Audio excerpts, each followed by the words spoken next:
Salut à tous, c'est Shorty, vous êtes sur l'Oxymore et aujourd'hui j'ai la chance de recevoir Mali. Luxymore, number one, you heard me? Boss. Mali, comment ça va? Ça va très bien. Merci pour l'invitation, en tout Avec cas. plaisir. Très content de te recevoir. Le grand public a pu te découvrir avec ton morceau Maîtriser Tchada.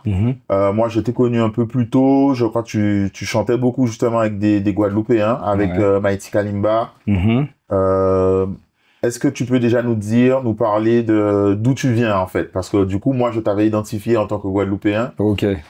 Alors, moi, je suis un Martiniquais et j'habite sur la commune du Morne-Rouge en Martinique. Souvent, je dis Maline avec Monouge là, mais c'est Morne-Rouge en Martinique parce que je sais qu'il y a Morne-Rouge en Guadeloupe. Et je suis arrivé en Guadeloupe en 1998 Ok. et j'ai fait mes études en STAPS à l'université de Frioul où j'ai commencé à faire du son à cette époque. Et voilà, ça a été ma découverte avec le milieu guadeloupéen, avec le milieu avec le mouvement en fait urbain. Et c'est comme ça que je suis arrivé. C'est à cette période-là précisément que j'ai commencé à faire énormément de musique, beaucoup de rap, beaucoup de son. Ok. Voilà. Et avant en Martinique, pas particulièrement, pas Alors plus que ça. j'écrivais déjà des sons. J'avais un crew avec lequel je faisais des sons. Black Addictious Epilepsy, c'était des MC avec lesquels je travaillais. Mais les choses n'étaient pas encore vraiment structurées. Mais c'est quand je suis vraiment arrivé en Guadeloupe que j'ai pu découvrir vraiment le mouvement et une structuration du mouvement, puisqu'à l'époque, je travaillais au studio 106.2, où j'ai pu faire un premier album qui s'appelle Démo 4 paroles, avec Mandragon, Wicked Bee. Et c'est comme ça que que je suis rentré dans le mouvement. Ok. Du coup, pour les plus jeunes qui nous regardent, en 98, c'était comment faire du son? C'était déjà les home studio, les logiciels qu'il y a eu par la suite. Je sais que Ouais. c'était Acid, Soundforge, dans les années 2000. J'ai pas vraiment connu cette époque des home studios, en fait. J'ai vraiment connu des studios avec Mandragon, des gars qui étaient déjà dans le mouvement, qui faisaient des sessions et j'ai eu des artistes comme Tyranny qui m'ont vraiment accompagné dans ce processus de comment poser en studio, comment faire un certain nombre de choses. Et c'est vrai que je découvrais à cette époque. Donc j'avais pas les home studios, ça n'existait pas vraiment. C'était vraiment on prenait des rendez-vous pour aller dans des séances. Il fallait que les textes soient sûrs, maîtriser les lyrics, etc. Donc je suis vraiment de cette école où Je n'ai pas créé dans le studio. ah non, Qu'on venait en studio, ça veut dire que le texte était déjà il était déjà maîtrisé, on avait déjà répété et on n'avait pas en fait un temps à rallonge pour être dans le studio, chill, fumer, boire, etc. On venait vraiment pour travailler. Donc quand un ingé te donnait de son temps pour une session, on savait qu'on avait 1 heure, 2 heures, mais on bossait à fond. Donc c'était vraiment préparer son texte, faire en perdre le moins de temps que possible en fait. C'était ça. Et du coup, dans le genre musical, qu'est-ce qui te parlait le plus? À l'époque, il y avait quand même pas mal de rap ici. Il y avait aussi, bien sûr, Raga Dancehall. Ouais. Qu'est-ce qui te parlait le plus? Par quoi t'as commencé, toi? Bon, moi, j'ai toujours été orienté vraiment vers le rap. Et quand je suis arrivé en Guadeloupe, j'étais très surpris par la vibe du rap en Guadeloupe qui était différente que celle de Martinique, en fait.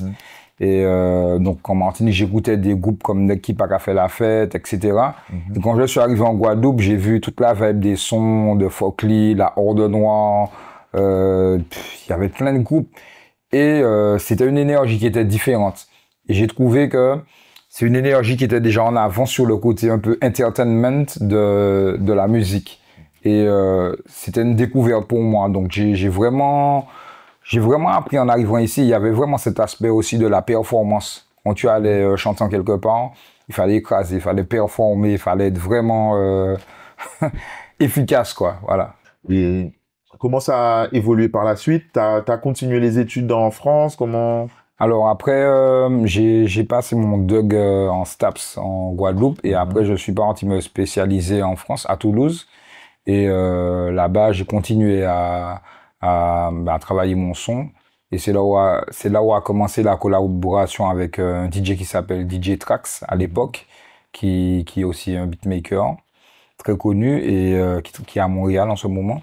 Et c'est là où il a commencé à m'envoyer un certain nombre de prods qui étaient assez actuels. Il avait vraiment déjà une vision très Professionnel. très professionnel business de la musique. Et c'est dans ce sens-là qu'il a commencé à m'envoyer des prods sur lesquels j'aurais pas posé naturellement.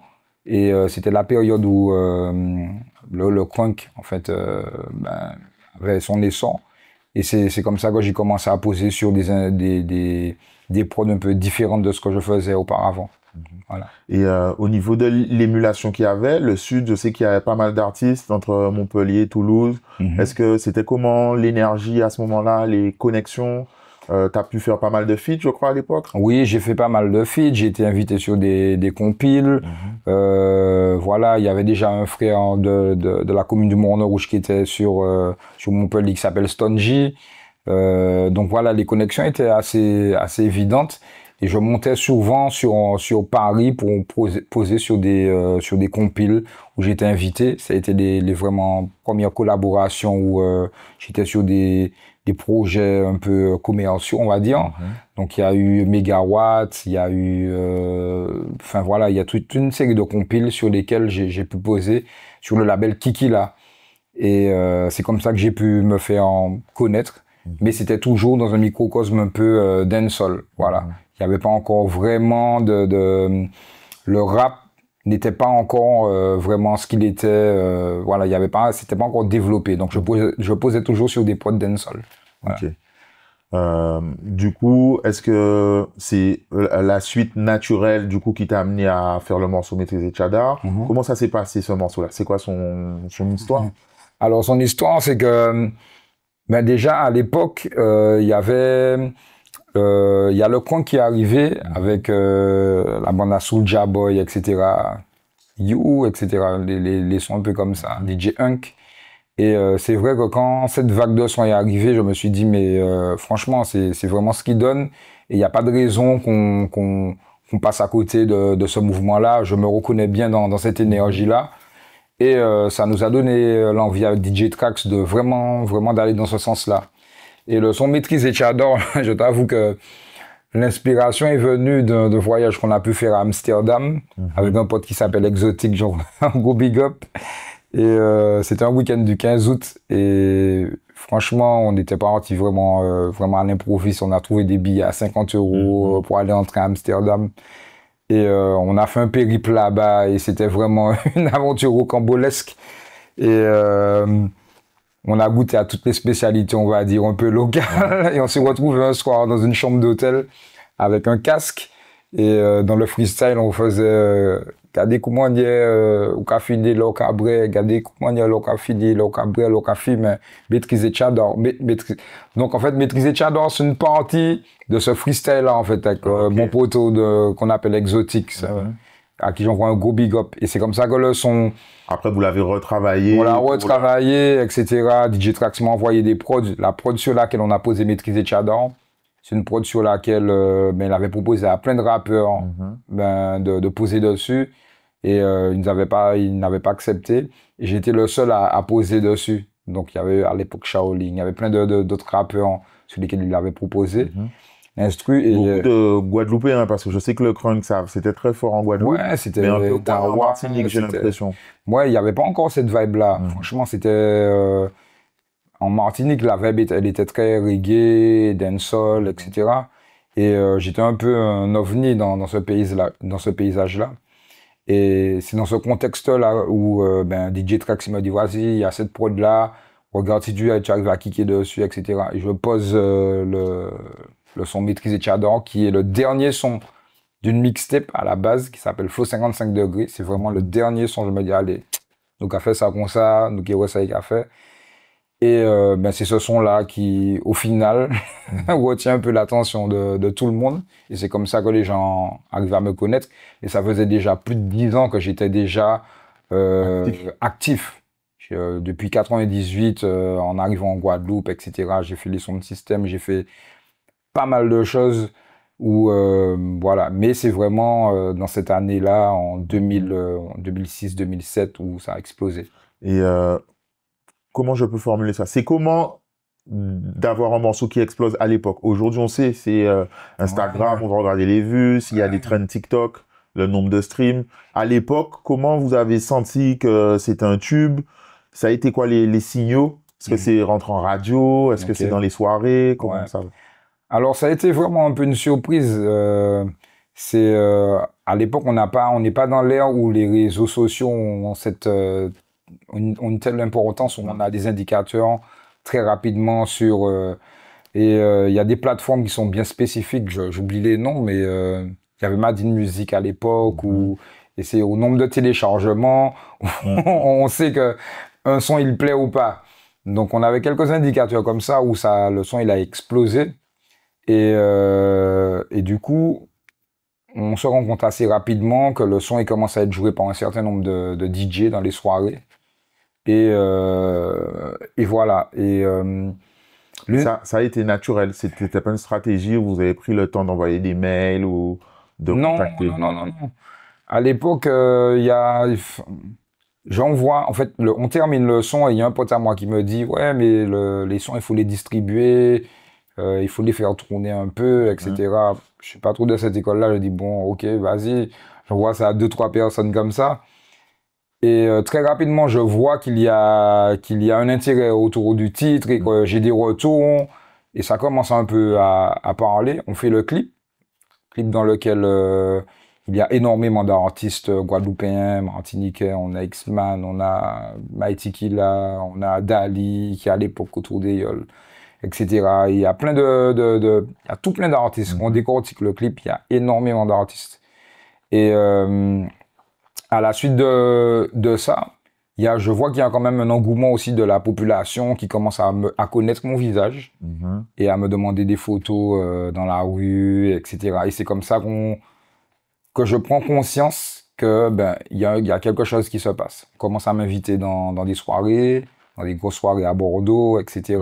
Et là, tu étais rentré en Martinique ou tu étais toujours? Exactement. Le déco, c'est un peu... enfin voilà, j'étais en France pendant un certain nombre d'années, et c'est quand je rentre que le son il explose, et c'est là on commence à m'appeler pour jouer en France tous les week-ends. Donc je pars, je fais des week-ends de 3 jours, je pars le vendredi, j'arrive le samedi, je joue le soir et je repars le dimanche. Donc pendant une période, pendant plusieurs années, je fais ça. C'est ce rythme-là, ouais. Voilà. Comment vous gérez du coup l'après de ce succès-là? T'as enchaîné un album? Comment t'as travaillé ça? Alors, il y avait un album qui était déjà prêt, qui s'appelle Les Flots 55 degrés, qui est sorti chez Dance Music. Dans la foulée, on sort un autre single qui s'appelle Papa les Tropes, qui fonctionne aussi, avec DJ Gilles aussi, DJ Trax à la composition. On est très inspiré à l'époque de DJ Hunk, Rocky Dart, etc., toute cette vibe-là. Et ça prend en radio, en Guyane aussi, notamment. Je pars plein de fois en Guyane. J'ai beaucoup joué en Guyane à l'époque. Et on sort après un autre single avec Didi qui s'appelle Avec toi, un truc un peu plus love. Mais voilà, les choses s'enchaînent correctement. Et sur ce projet Flow 55 degrés, il y a quand même une certaine satisfaction par rapport aux retombées qu'on a, les gens me connaissent. Il y a une attente, je commence à faire de plus en plus de scènes. On m'invite au Festival de la Ville de Fort-de-France, etc. Donc, il y a vraiment une émulation autour du projet. Et voilà. Donc, une fois que ça se passe, on est en train déjà de réfléchir sur comment on fera la suite. Parce qu'au moment où Maîtrise et Tchadar explose, notre projet il est déjà terminé. Donc, on enchaîne. Il y a Métécas là aussi qu'on fait avec Kalash, avec X-Men, etc. Là, tout est ouvert, quoi. Et on avance, quoi. Ok. À ce moment-là, est-ce que tu sens toujours que tu es un peu un ovni en tant qu'artiste hip-hop en Martinique? Je suis un ovni carrément, parce que là-bas, la vibe, elle est très reggae. Il n'y a pas encore toute cette nouvelle vague de rappeurs comme les Blades qui arrivent, etc. C'est un peu plus tard, ouais. C'est un petit peu plus tard, c'est juste avant. Donc, je suis vraiment l'ovni, quoi. Et c'est là où on commence à travailler un deuxième projet avec DJ Trax, qui, on commence à enchaîner, à faire de nouveaux enregistrements. On est à fond dessus, on est sur toute cette lancée-là. Et à la fin du projet, on se sépare du coup. Donc le projet, il tombe à l'eau. Et je le reprends avec DJ Gilles, qui est aussi un compositeur, un beatmaker, etc. Et ça donne l'album Chimie un chien, qui est un album assez introspectif sur lequel, déjà le titre, il est voilà, Chimie un chien, ça veut dire qu'on prend des voies détournées pour arriver là où on veut arriver. Ça évoque un peu toute cette période qui a été on va dire, en creux. Allez. Ok. Parce que ça a été. Quelle année, là, hein? pour Chimie un chien, t'es en quelle année? Chimie un chien, on est dans les années 2010, 2011. Okay. Mais avant, on sort une mixtape parce qu'il n'y a rien qui se passe. On sort une mixtape qui s'appelle Sans Grâce Volume 1. Et on sort un titre à l'époque qui s'appelle Welcome to My Hood. C'est une reprise avec Mikey Debouya. On fait un remix avec Kalash, etc. Mais en 2013, on sort Chimie un chien, qui est un album totalement différent, assez introspectif, où je travaille avec pas mal de musiciens, Guy-Marc Vadeleux. Il y a vraiment une direction artistique qui est tout autre. Et je fais des titres vraiment personnels, comme le titre SDF, comme... Voilà, c'est vraiment un autre mood. On fait une petite parenthèse. Est-ce que le succès, du coup, de Maîtriser Tchada t'a permis de vivre de la musique, ou du coup, tu travaillais en parallèle? Alors, je n'ai jamais espéré vivre de la musique, en fait. Donc, j'ai toujours fait de la musique de façon très sérieuse, comme un professionnel. Mais je n'ai jamais voulu en faire ma ressource principale, en fait. Donc, à côté, je suis professeur d'activité physique adaptée. Je travaille dans des structures. Je suis éducateur spécialisé aussi. D'accord. Et la musique, c'est vraiment une passion et c'est vraiment un exutoire, quelque chose qui me permet en fait d'exprimer voilà, un certain nombre de difficultés que j'ai eues auparavant, etc. C'est vraiment, je vis la musique comme une thérapie. Okay. Et je vis la musique un peu de façon détachée, je fais ce que j'ai envie de faire, quoi. Okay. Je me dis pas, ouais, il faut que ça fonctionne, il faut que je fasse tel tube pour que ça fonctionne, etc. Je fais ce qui me parle, ce qui correspond à mes valeurs, et voilà, c'est comme ça que j'avance. Okay. Du coup, ce projet-là, comment il a été accueilli, comment il a fonctionné, est-ce que tu étais satisfait? Alors, le projet Chimie un chien, c'est un album qui est, comme je te dis, qui est assez introspectif, et je parle de sujets vraiment qui me tiennent à cœur. La direction artistique, on est très dans les harmonies, on n'est pas dans le street urbain en mode Maîtriser Tchada. C'est vraiment un autre délire. Je suis passé à autre chose. J'ai envie d'expérimenter la scène, j'ai envie de jouer avec des musiciens. Donc c'est vraiment un autre délire. Et cet album-là, on sort un premier single qui s'appelle Comme d'hab, qui est réalisé par Chris Burton. On fait le clip et tout. Et voilà, c'est un projet sur lequel on va dire que c'est plus un succès d'estime, mais c'est pas un succès commercial. D'accord. C'est pas un succès commercial. De toute façon, les morceaux, c'était pas des morceaux pour jouer en soirée et tout ça. C'est pas des morceaux pour jouer en soirée, c'est vraiment je suis dans une période de ma vie où j'ai envie d'exprimer un certain nombre de choses qui sont liées à mes valeurs. Et c'est là, dans cette période-là, que naît aussi mon implication au niveau social, où je pars carrément à fond dedans, dans l'association SDF Soulager Difficultés Frères. Je fais un certain nombre de rencontres et je montre une association qui a pour but de venir en aide aux personnes en situation de grande précarité, aux SDF dans la rue. Donc on commence à faire des actions. Peu de temps après, avant... Quel genre d'action? Comment?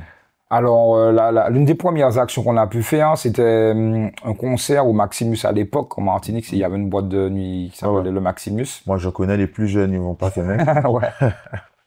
Je sais même pas comment leur expliquer. Aujourd'hui, c'est une pizzeria. Et à l'époque, je vois l'un des David Théodose, qui est sur un média qui organise des soirées à l'époque. Et je lui dis, bon, ben David, j'ai une idée, j'ai envie d'aider les gens qui sont dans la rue. est-ce qu'il n'y aurait pas moyen de faire un concert? J'invite mes amis artistes et tout ce qu'on récolte comme fonds, je le reverse à une association qui s'appelle le Fourneau économique. Et ça part d'une idée un peu folle comme ça. Et au départ, ça a l'air un peu perché de faire ça, parce que les gens se demandent mais pourquoi, etc. Voilà. Et au final, on arrive à faire cette manifestation et à faire un bénéfice quasiment de plus de 5 000 € qu'on remet à une association, et on fait un repas de fête de fin d'année pour ces personnes-là avec des SDF qui viennent directement manger au parc floral, etc. Okay. Et c'est là où commence vraiment l'aventure SDF, soulager difficultés frères. Et je monte une association et je pars à fond dans le délire associatif, social, aider le prochain, etc. Okay. Et, il y a voilà. quelque chose qui t'a poussé en particulier à aller sur le domaine des personnes en précarité? En fait, j'ai eu à un moment dans ma vie, de façon très très rapprochée, des rencontres avec des personnes qui étaient dans la rue. Et pendant une semaine, j'ai eu des anecdotes vraiment marquantes avec des gens qui étaient dans la rue, et ça m'a vraiment marqué, quoi. Et ça m'a donné l'inspiration pour écrire un titre. Et à l'époque, j'avais juste écrit le son, je rencontre Jima Canor à Paris. À l'époque, c'était pas Jima Canor, c'était Nice Shoot. Et je lui fais écouter le son, il me dit ouais, franchement c'est bien, ça me parle ce que tu fais là et tout. Et il me propose de faire le clip gratuitement, et les choses s'enchaînent en fait comme ça, sans que je n'ai à forcer, etc. Je trouve les gens qui sont autour de moi qui me permettent d'aller dans le sens de ce projet-là. Donc du coup les choses se montent, et comme un puzzle, tout s'emboîte, et je vois qu'il y a quasiment pas de difficulté. Et le projet associatif se monte comme ça en 2014, et très rapidement par la suite on part sur l'idée de faire un food truck solidaire, sur lequel on se dit je suis de milieu de la restauration parce que mes parents aussi sont dedans, mon frère, toute ma famille, etc. On a des restaurants, et j'ai l'idée de faire un food truck solidaire dans lequel des personnes qui sont dans la rue seront en insertion. Et on commence à travailler avec une association qui s'appelle l'Assise en Martinique, qui s'occupe des personnes en situation de précarité. Et on montre un projet dans lequel on leur fait passer les diplômes de HACCP, SST, etc. Et on trouve les fonds pour acheter le food truck. Et c'est comme ça que ça commence. Et parallèlement, on montre aussi une plateforme qui fait le lien entre les associations et les bénévoles. Parce que souvent, les bénévoles cherchent comment aider, et les associations parfois ne savent pas comment aider. Donc, on monte une plateforme qui s'appelle Mambéné, sur laquelle on met toutes ces entités-là en connexion. Et voilà. Ok. Franchement, félicitations pour ce projet-là. Merci. On revient sur la musique, du coup. Et donc, en parallèle, comment ça a continué? Donc là, on est après l'album Chim un Chien. Comment ça continue? D'un point de vue extérieur, ça peut être, je sais, blessant pour les artistes et tout, parce qu'on peut avoir l'impression qu'il y a un creux, que les artistes sont pas là, et parfois ils travaillent en même temps. Bien sûr. Et comment ça s'est passé pour toi? Qu'est-ce que tu as fait par la suite? Comme tu dis, il y a un creux, musicalement. On est en 2014. Je sais pas forcément. Je suis un peu perdu dans la musique. J'ai pris une direction aussi au niveau social. Je pars en Haïti faire des missions humanitaires. Je suis vraiment totalement sur un autre mood. Et les années s'enchaînent. Et en 2017, je me dis, mais waouh, j'aime la musique. Il faut que je revienne. Il y a quelque chose à faire. Et entre-temps, le streaming est arrivé. Le streaming est arrivé. Les réseaux sociaux. Tout change. Je suis complètement perdu dans l'évolution en fait de la musique. Il y a plein d'artistes qui arrivent, etc. Je suis toujours, parce que j'écoute énormément de choses, mais je ne suis plus actif de la même façon parce que mon énergie elle est concentrée dans d'autres choses, et dans ma famille, dans pas mal de choses. Et j'arrive en 2017. 2018, et c'est la période du Covid, on est post-Covid, je sais pas. Ouais, c'est dans le Covid, le confinement, c'est 2020. 2020, donc, ouais. Un peu avant. Un peu avant, voilà. Je me dis, faut que je revienne, et ce que je sais faire de mieux, c'est des freestyles, c'est performé, j'aime la scène, etc. Et à l'époque, il y a Kid Curse qui sort le Lyricist Challenge. Ouais, ok. De 2018-2019. 2018-2019, et c'est le début des challenges un peu où les gens rappent, etc. Tous les artistes participent. Tous les artistes, voilà, tous les artistes participent et tout. Et on me tag, on me mentionne pour lâcher un freestyle et je sors de mon travail bien en chien, voilà. Et je suis dans ma voiture et je dis allez, vas-y, on participe au challenge. Je lâche un freestyle. Et il y a vraiment un buzz autour du truc. Je le fais vraiment de façon à la s'en fouter, tu vois, un peu nonchalante. Et je vois que ça prend de dingue, quoi, le Lyricist Challenge. Et du coup, il y a Chris Burton qui me contacte. Il me dit, mais le freestyle, il est méchant et tout. Il est où le son, etc. Donc là, on enregistre un son qui s'appelle Pull Up. Allez, et Chris Burton, il me dit, allez, vas-y, on fait un clip de pull-up, etc. Et au départ, je suis un peu dans une image où je vais faire un clip un peu street, urbain, etc. Je me dis, ouais, on va faire un truc méchant, dans des grosses bagnoles, on va être off. Et Chris, il vient, il me dit, faut savoir que Chris Burton, c'est lui qui a réalisé mes premiers clips aussi. Okay. C'est lui qui a réalisé Papa les Tropes, c'est lui qui a réalisé Comme Dab. Enfin, on a collaboré sur pas mal de projets, même des projets associatifs. Et Chris, il me dit, ouais, mais ton son là, je vois un truc dans la forêt avec des gens en mode guerrier et tout. Et là, je me dis, mais qu'est-ce qu'il est en train de me raconter là? Enfin, dans quel délire il est? Mais je sais que c'est quelqu'un qui a une vision aussi. Il a une vision artistique, il est très professionnel. Et un peu sceptique, je lui dis, bon, allez. Tu l'as suivi, tu lui as fait confiance, mais pas convaincu au début, tu vois. Et lui, il est à fond dans le tournage, il voit des personnes faire du body painting, etc. On réunit vraiment une équipe professionnelle. Et il me dit, ouais, le tournage c'est tel jour et on commence à 5h du matin. Il y a des gens grimés en Nexus, gros sirop, etc. Je comprends pas trop le délire au départ, mais je dis, allez, je lui fais confiance. Et on réalise le clip Pull Up en une journée. Une journée au Morne Rouge dans un temps pourri. Et très rapidement, on se rend compte qu'on a des images assez exceptionnelles et que sa vision, il arrive à aller là où il voulait aller.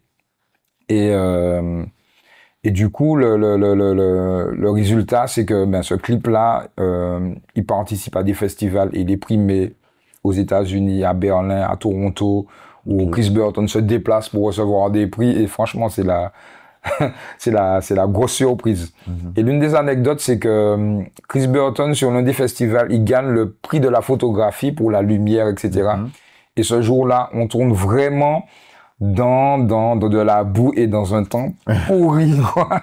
Franchement, c'était une galère pas possible. Un travail de lumière et tout ça, du coup, pour équilibrer sur l'image qui ressort. Voilà. Mais franchement, voilà, ça a été vraiment une expérience. Et du coup, ce morceau-là, ça t'a réchauffé? Ce morceau-là m'a réchauffé directement. Il est même rentré dans des playlists de radio à New York, dans des playlists hip-hop, etc. Et du coup, je pars sur une deuxième mixtape qui s'appelle Sankras Volume 2, où j'enchaîne des sons et des collaborations avec Meryl, J-Max, voilà, et Missy Sadik, Yanis Odoa. On sort un son à l'époque qui s'appelle Léo Toupiti, Foutou Capron fait. C'est un big up à un artiste qui est décédé en 1995 en Martinique qui s'appelle Dr. Jekyll.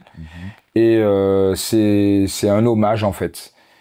Et voilà, toutes ces personnes viennent et on fait un clip avec Yanis Odoa. Intéressant, aujourd'hui on cite Meryl du coup comme quelqu'un de confirmé, mais en 2018-2019 elle n'avait pas encore fait ses preuves. Non. Donc c'est que tu étais quand même connecté, tu écoutais ce qui se passait. J'étais connecté, puis on travaillait aussi dans les mêmes espaces, dans les mêmes studios. Elle travaillait avec DJ Gilles aussi, à l'époque, à qui j'envoie un gros big up. Donc les connexions elles se font très aisément. Et on fait un son qui s'appelle... je vais pas dire le titre parce qu'elle est un peu... Mais c'est un son qui dénonce un peu la montée du Front National. D'accord. Du Rassemblement National à l'époque. Voilà. Le son s'appelle la à Marine. Ok. Et du coup, donc on a parlé des plus jeunes artistes au niveau des genres musicaux. Est-ce que toi tu t'y retrouves? Est-ce que tu es plutôt, tu fais un peu l'ancien, c'était mieux avant? Comment tu es? Bon, franchement, je suis quelqu'un, j'écoute énormément de musique, tu vois, mon Spotify, il tourne en permanence. J'essaie toujours d'écouter les derniers artistes. Voilà. Et je suis franchement assez ouvert à toute la nouvelle génération qui arrive, même au niveau des MC, des rappeurs. Après, c'est pas tout qui me plaît. Je me reconnais pas forcément dans tout, mais je respecte le travail qu'ils font. Ouais. T'as pas de blocage? J'ai pas de blocage. Je les vois vraiment comme des collègues. Et si à certains moments je peux effectivement les conseiller ou échanger avec eux sur un certain nombre de choses, je n'hésite pas, tu vois. Souvent, j'ai eu des discussions avec des artistes de la nouvelle génération qui n'ont pas la même vision que la mienne sur comment défendre sa musique. Pour moi, le live, la scène reste un enjeu prépondérant pour défendre sa musique, pour montrer qui on est, comment on performe. Et c'est pas forcément quelque chose que j'ai vu qui était une priorité pour certains artistes. Parce qu'il y a les réseaux sociaux maintenant. Il y a les réseaux sociaux. Mais pour moi, il n'empêche que demain, si je veux, le public veut savoir qui est M.A.L.I., il faut venir me voir en concert. Et c'est là que je défends mes titres, c'est là où vous verrez qui je suis, est-ce que je connais mes textes, est-ce que je bafouille, est-ce que, voilà. Et pour moi, c'est quelque chose de très important. Et je garde toujours quand même un œil sur ce qui se fait, même des collaborations, sur mon prochain album. J'ai fait une collaboration avec un rappeur qui s'appelle Josie de la Martinique. Donc je reste quand même assez ouvert à ce qui se passe. On va revenir à ce projet, l'essence. Quand même, tu préfères la scène, on va dire, mais tu as quand même fait le travail sur les réseaux sociaux. Quand tu as pu te voir dans plusieurs freestyles de temps en temps, tu communiques un peu ton actualité, donc t'es pas non plus fermé. Je suis pas fermé, mais c'est pas quelque chose de naturel chez moi. Je vais pas, tu vas pas me voir. Enfin, je sais, des fois, je dégaine mon téléphone, on fait mais c'est pas quelque chose de naturel. Je me dis, ouais, c'est un travail qu'il a, c'est un job, merde. J'ai pas envie de le faire, mais je le fais parce que je sais que aujourd'hui, c'est incontournable. Ça a son importance, ouais. Ça a son importance et je respecte ça. Les choses ont changé. On évolue et je me dois aussi d'évoluer avec l'époque, avec les nouveaux codes. Et je me dis que si je me mets pas au diapason ni au tempo, je serai aux oubliettes très rapidement. Donc il faut comprendre aussi les enjeux qui se déroulent. Et voilà, c'est pour ça que je ne peux pas rester éloigné de toute cette réalité. Même au niveau international et tout ça, je sais pas moi, les grandes vagues qu'il y a pu avoir de Futur, tout ça, t'as écouté, apprécié, t'as suivi? Ouais, j'ai écouté les Young Thug, Sam Ferg, les XXXTentacion, etc. J'écoute. C'est pas tout que tu aimes et que tu vas... C'est pas tout que j'aime, mais je reste toujours connecté. En fait, je suis un amoureux du rap. Tu vois? Et du rap autant des années 90 que des années 2010, etc. Je suis un passionné de rap. Donc, dans mon Spotify, je regarde toujours les sorties, qu'est-ce qui sort, etc. J'écoute. C'est pas tout que j'écoute en boucle, j'écoute pas les albums de A à Z, mais je me tiens quand même informé de ce qui se passe. Voilà. Sur tes freestyles, on a pu voir aussi ta fille apparaître. Donc là, il y a la paternité qui a dû jouer un rôle important dans ta vie et j'imagine aussi ta musique. Bien sûr. Comment tu gères ça? Comment les enfants voient ta musique aussi? Dans la vidéo, bon, c'était humoristique, mais elle était un peu gênée d'être à l'image et tout. Comment tu gères ça? Alors, il faut savoir que ma fille, Nina, c'est ma première fan. Et c'est la première personne à qui je fais entendre mes textes, mes lyrics et tout. Il faut savoir que j'ai pas le temps d'écrire maintenant en studio ou chez moi, etc. J'écris tout le temps dans ma voiture. C'est mon espace de composition, c'est là où je me sens tranquille. Et souvent, ma fille, elle est en voiture avec moi, on se promène, etc. Donc, dès que j'ai quelque chose, je lui dis, Nina, écoute ça, dis à papa si... et c'est là où vient la vidéo, je lui dis, bon ben, j'essaie de rapper le truc et Et j'essaie de l'apprendre en même temps, en train de kiffer, parce qu'elle connaît, en fait, la vérité, c'est qu'elle connaît toutes les paroles par cœur. Elle peut me backer dans un concert, elle connaît tout par cœur. C'est la première personne à qui je chante mes textes et qui, voilà. C'est le premier public. C'est mon premier public et elle est très jeune. Aujourd'hui, elle a 17 ans.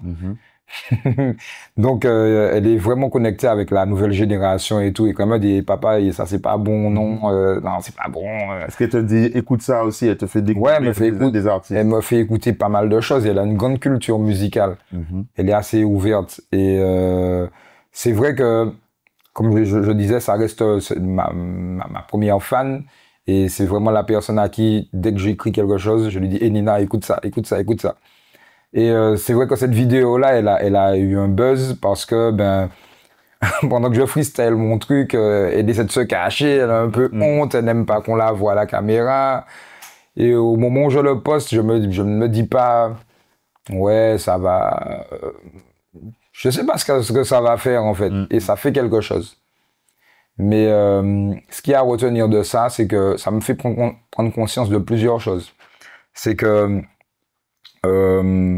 exposer sa famille, c'est des choses qui sont, c'est pas mal, ça a l'air cool comme ça, mais il y a aussi le revers de la médaille, parce que très peu de temps après, elle se fait harceler sur certains réseaux, des montages sont faits, etc., des procédures sont mises en place, et voilà. Donc c'est toujours à prendre avec, c'est à double tranchant en fait, c'est à double tranchant. Et je comprends à travers cette expérience qu'il faut aussi protéger sa famille, protéger ses proches, parce que des personnes n'arrivent pas à t'atteindre directement, mais peuvent s'en prendre aussi à ta famille, à tes enfants, à tes proches.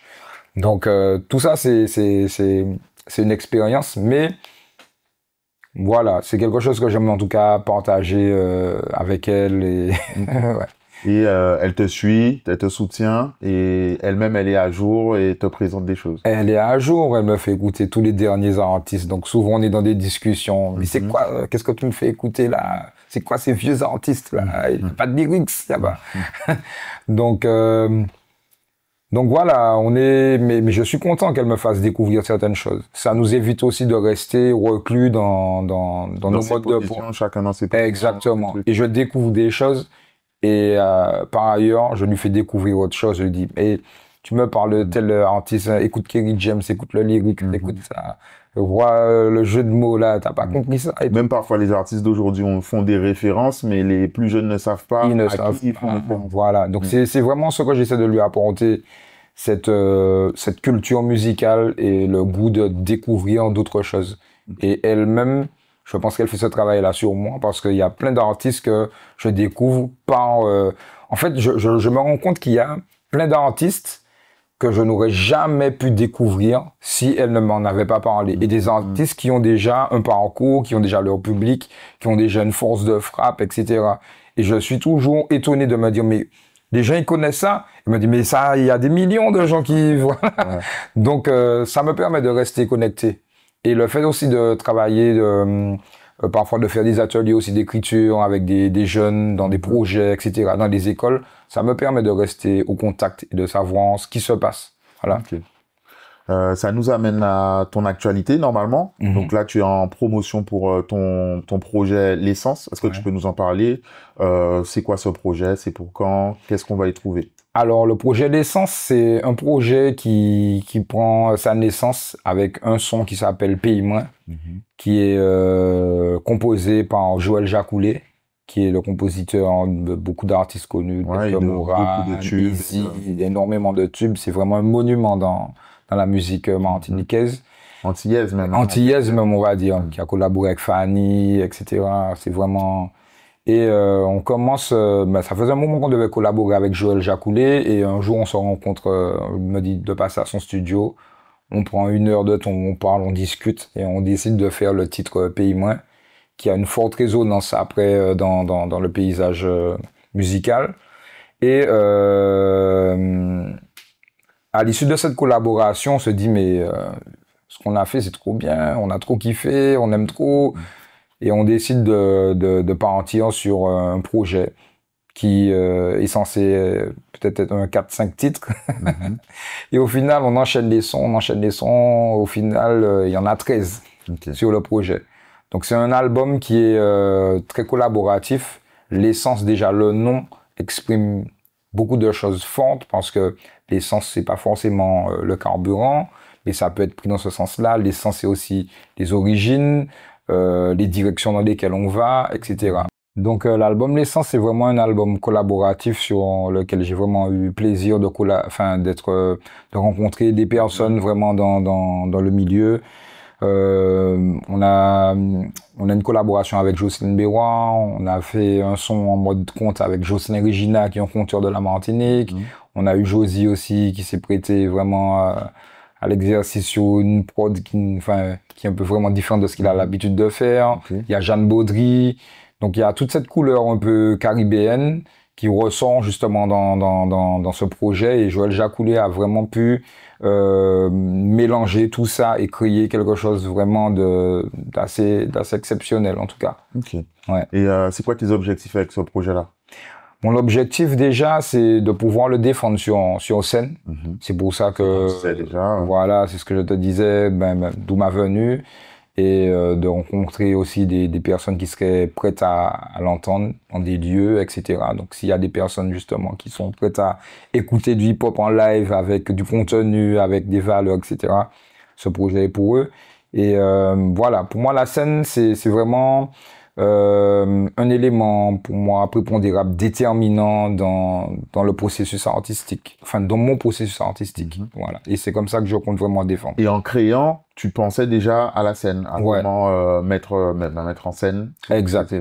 En créant déjà les titres, j'ai toujours une vision scénique, comment je vais chanter ça sur scène, comment on va travailler pour interagir avec le public, quelle réaction on attend. Comment on joue sur les émotions. Donc voilà, et on a pu faire un premier concert avec... ouais, j'ai vu sur tes réseaux, une présentation des morceaux avec Joël Jacoulet dans les Marrons Sessions.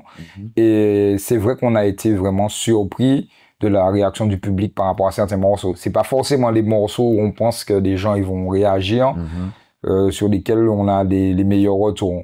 Par exemple, on a fait un son avec Jocelyn Regina sur le conte, et on a eu vraiment énormément de retours par rapport à ça. Le son, il s'appelle Cyril Géant. Et des gens, ils nous ont plébiscité, ils ont demandé à repull up le son, etc. Donc, il y a toujours cette découverte du public par rapport au projet de façon scénique. Ok. Et ce sera disponible quand pour le grand public? Allez, on croise les doigts, mais normalement, c'est début juillet. D'accord. On fait tout pour sortir ça début juillet. Dans la foulée, il y aura une release party, voilà, aux alentours du 4-5 juillet. Donc, faut vraiment rester connecté. Ce sera vraiment, on va essayer d'inviter nos proches.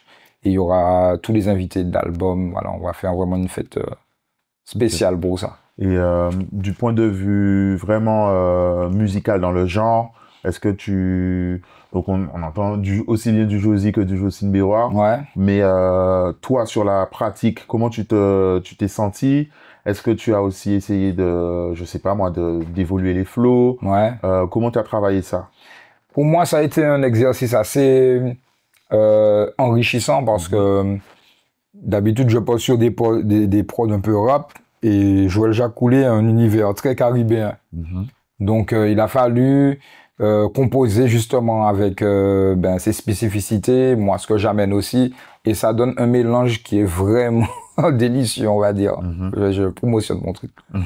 Mais c'est particulier. C'est vrai que on n'a pas l'habitude d'entendre ce genre de prod. C'est des samples sur des sons de Victor Rowe, des samples sur des sons des années 70. En même temps, on fait de la drill locale avec des samples de compas, des choses, voilà. Donc, on est vraiment parti. On est même en mode bouillon sur des trucs. Okay. Donc, on s'est vraiment lâché. Et vous avez ramené Josie dans ça, et lui, il a suivi? On a ramené Josie dans des trucs où il n'aurait jamais pensé poser, quoi. Okay. Et c'est ça un peu le délire, et c'est ça la force de la collaboration. Parce qu'avec Joël, on est toujours partisans d'essayer. On a une idée, on se dit, mais est-ce qu'on ne ferait pas ça dans un truc et tout? Et il est toujours d'accord et moi, je suis toujours pas content. Donc, pour le test. Des fois, ça passe pas. Des fois, ça passe pas, mais au moins, on teste. Et c'est ça qui, je trouve vraiment intéressant. Et ça ouvre le champ des possibles. Et ça donne aussi de belles surprises. Donc, l'album L'Essence, autant en termes de lyrics que de prod, que d'univers. Et notamment, il y a un son avec Flo. Flo, qui est une rappeuse de la Guadeloupe. Et voilà, donc vraiment, le panel, il est vraiment très, très ouvert. Ok.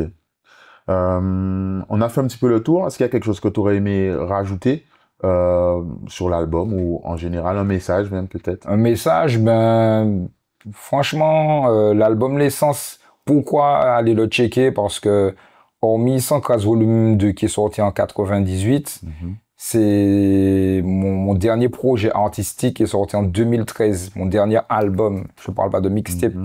Donc, c'est vraiment une direction artistique particulière. C'est une collaboration forte entre un pilier de la musique antillaise caribéenne et moi, au niveau du milieu urbain. Donc, il faut s'attendre à des choses que les gens n'ont pas l'habitude d'entendre. Autant en termes de contenu que de prod. Et voilà. Donc, je remercie déjà toutes les personnes qui viendront dans les concerts, à toutes les personnes qui vont streamer, à tous les médias comme toi qui nous donnent la force. Merci vraiment pour la disponibilité. Il faut souligner qu'on est aujourd'hui un jour férié et qu'il y a toute une équipe derrière ça qui se mobilise. Et ça, c'est un gros respect. Ça veut dire qu'on respecte l'artiste, qu'on respecte la culture et qu'on croit en ce qu'on fait. Et franchement, je te remercie pour ça. On s'était déjà checké sur le Bac à Fest. Effectivement, ouais. Et c'était en format court. En format court. Et ça me fait très plaisir d'être là en Guadeloupe. Et j'espère pouvoir venir en jouer un maximum en Guadeloupe, sur des petites scènes, rencontrer des gens et puis défendre le projet à fond. Voilà. Ça marche. Merci, Mali. Merci, mon frère. Yes. Luxymore, #1, you heard me? Boss.